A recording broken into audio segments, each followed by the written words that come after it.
speaker is David K. Williams, Jr., who attended the University of North Carolina at Chapel Hill. And for those of you who follow college athletics, you will know that there's an outstanding volleyball program there. He also received his law degree from UNC and is very active in the Liberty movement here in Colorado. As a member of Liberty on the Rocks, the host of this tonight's event, a contributor to the center-right blog People's Press Collective, and executive director of the Gadsden Society, which is a nonpartisan, nonprofit public advocacy group that fights for the preservation and expansion of individual liberty throughout Colorado. Also the former chair of the Colorado Libertarian Party and a guest radio host on numerous talk radio shows.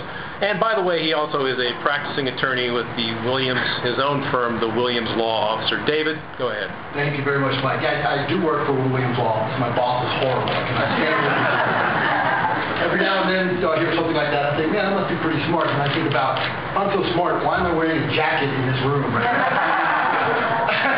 I'm a big guy that sweats, so I've lost a couple of pounds here now. I don't want to scare anybody. Drugs are bad, okay? I'm not pro-drug. I'm against drugs. But I'm pro-freedom. And no matter what the question is, freedom is the answer.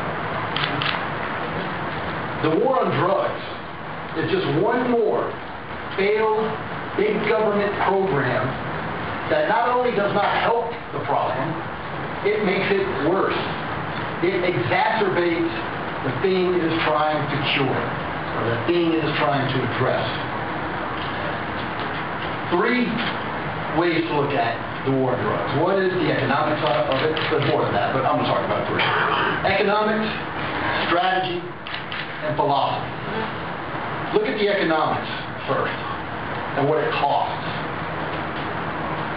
You all familiar with the Cato Foundation? Cato, and these guys are not pot smoking hippies. If anybody's ever hung out with Cato, they're not nearly as much fun as pot smoking. Right? These guys are buttoned down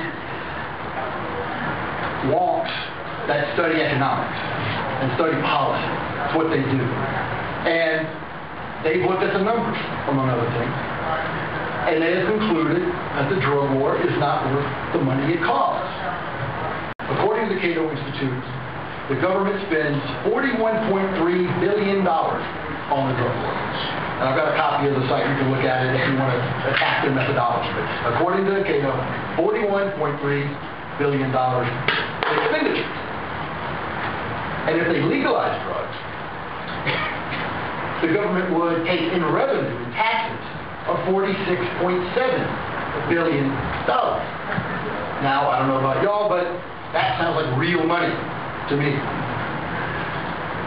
What else could we do with that money? I'm sure we could all think of other good causes that need money, that need government resources. But let's look at the resources we're using on the drug war. You got to start off with like the local police, county sheriffs, you've got local DAs, local public defenders and their staff, obviously. You've got local judges, state judges at the district court level. You've got their clerk, they have a courtroom clerk. You've got appellate judges at the state level, their clerks. You've got attorney generals that have to enforce the drug laws, that's the appellate level. You've got public defenders that do at the trial level and also at the appellate level. Sometimes public defenders aren't eligible to represent someone that's indigent. So you have private attorneys that are on lists that will defend them. That costs money. You've got the Supreme Court. Obviously, you've got lawyers there. You've got their clerks. You've got their staff. You've got the DEA. You've got the ATF. You've got the CIA. You've got the FBI. You've got the entire alphabet. Not only that, you've got the Coast Guard and the interdiction programs. You've got even the military is used overseas and in other places to try to wipe out poppy fields, wipe out other types of sources of drugs. All of that money could be spent on something else. It could be built or spent perhaps on schools, on hospitals. It could be spent on a single-payer health plan. Now, I'm not for that, but it could be. No matter what your goal is, that money could be spent towards something that would help build society, to help build infrastructure. Now, making drugs illegal is exactly the same thing as saying, I'm going to make the law of supply and demand illegal. The law of supply and demand is a real, immutable force. Supply and demand is just as real as the law of gravity. Gravity kills people. You guys realize that? People get hurt because of gravity. How many times have you fallen down? Gravity costs society. So I think if we're wanting to stop the damage gravity does, we need to make it illegal. That's silly. Trying to outlaw gravity is the same thing as trying to outlaw supply and demand. It exists. It is a real force. Passing a law doesn't change it. In fact, supply and demand will react, making it illegal. Profits go up when it's illegal. It incentivizes aggressive marketing. Who's ever been to like a Costco or a Safeway on a Saturday morning? Somebody's giving away a free sample of pizza or whatever it is. That costs them money. Why are they doing that? Because they have done the market research that says, if I give away stuff at $10, I know for a fact because of market research, I'm going to make more than that from people that like it and will buy it. That's what drug dealers do. Drug dealers give away free samples. If we make it legal, that would stop.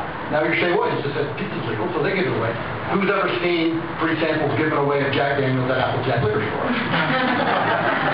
Let me know. I'll go.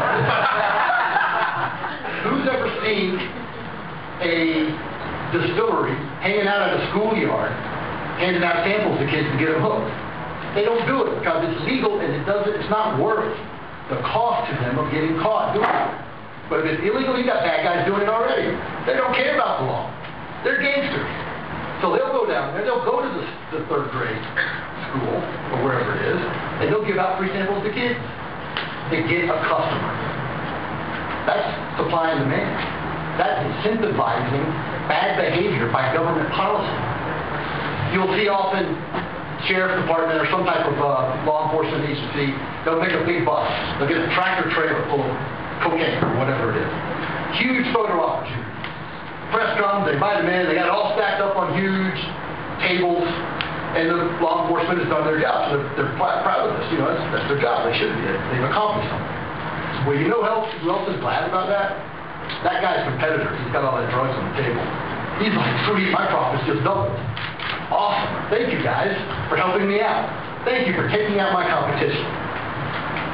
Supply and demand cannot be stopped because the legislature somewhere wants to make it illegal. Now, let's look at the strategy of it as well. We've all heard horror stories about how bad drugs are, the cost to human life, how it tears up families, about how people end up in jail, sick and die. It's horrible. All that's true. But all of that occurs while drugs are illegal.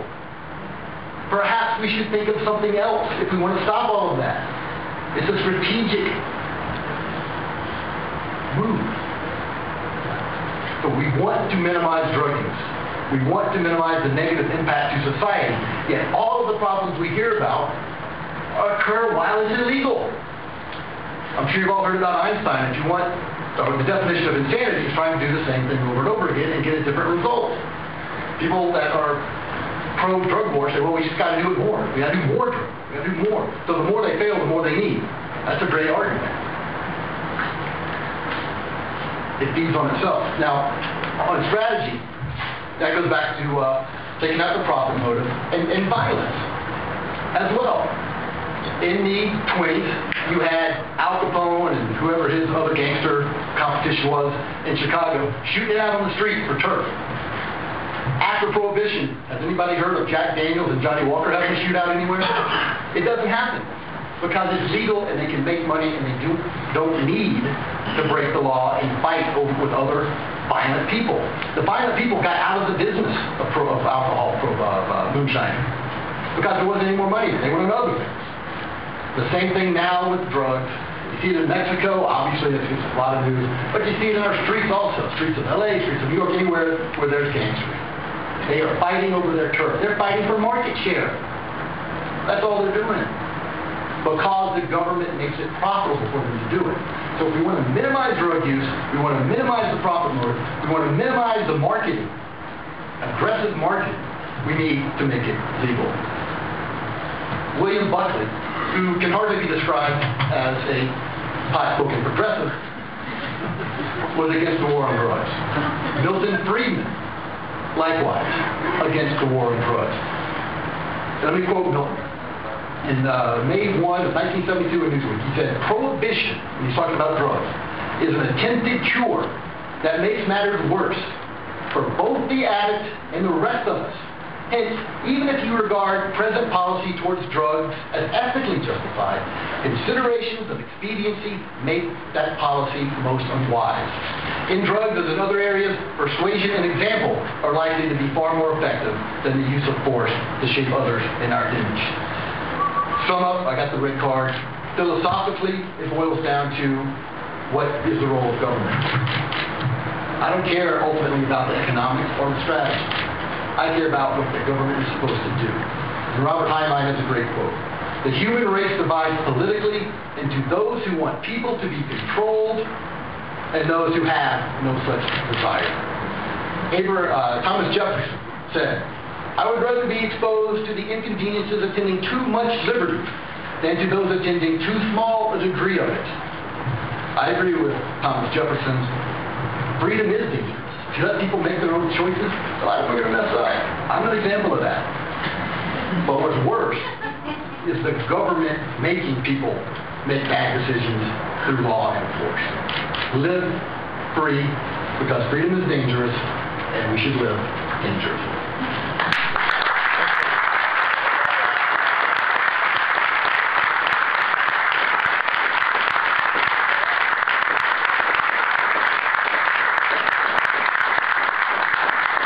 Okay, first.